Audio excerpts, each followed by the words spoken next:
Kaixo, ongi etorria La Loca de la Casaren kakorratz lanean hasteko online kurtsoaren 7. gaira. 7. gai honetan, handitze eta txikitzeak egiten ikasiko dugu. Bai puntu baxu, ertain eta altuan. Hasteko, puntu baxuan, handitze horiek egiten dira bi puntu eginez, puntu berean. Bai puntu ertain eta puntu altuarekin prozesua berdina da.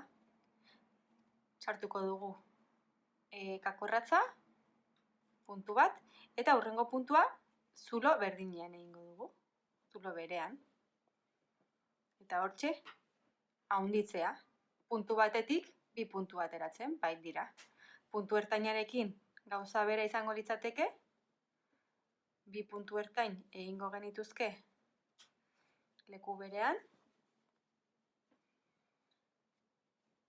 eta puntu altuarekin gauza bera, bi puntu egingo genituzke zulo berean.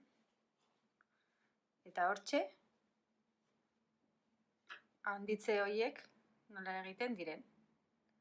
Ikasi genuen ere nola egiten ziren borobilean lantzeko kapituluan, eta, prozesua berdina da. Txikitzerako orduan, beste gauza bat izango litzateke. Adibidez, puntu altuan txikitzeko egingo duguna da, bi puntuetatik puntu bat ateratzea. Beraz, kakorratza sartuko dugu lehenengo puntutik, aria atera, hurrengo puntutik kakorratza sartuko dugu, aria atera, eta hemen baditugu 3 horiek, eta 3 horiekin puntu altu bat egingo dugu. Eta hortxe, bi puntuetatik puntu bat atera dugula eta horrela txikitu egin dugu. Hau egiteko beste modu bat, lehenik aria hartuz izango litzateke.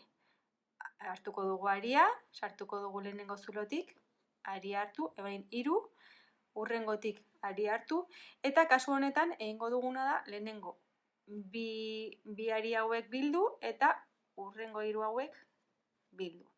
Emaitza, apur bat potoloagoa izango da, baina hori ja aukeran. Puntu ertainarekin prozesu berbera egingo dugu.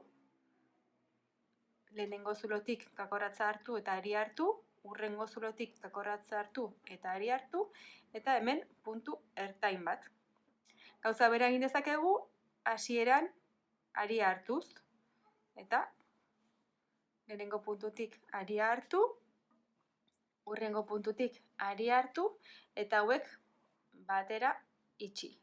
Eta emaitza, azken hau potoloagoa izango da, eta hau, agian puntu ertainarekin, lehenengo aukera hau, puntu ertainarekin antza gehiago izango du.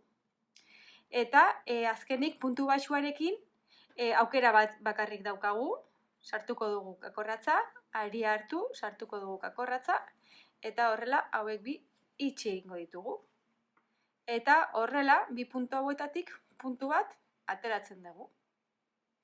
Orain, handitze eta txikitze hauek egiten badakigula, ikasi behar dugu nun kokatu gure lanean.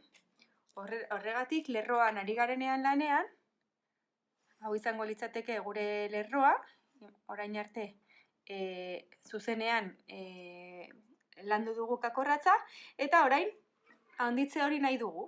Handitze hori izkinetan nahi badugu, handitze horiek lerro bakoitzean izkinan egingo ditugu.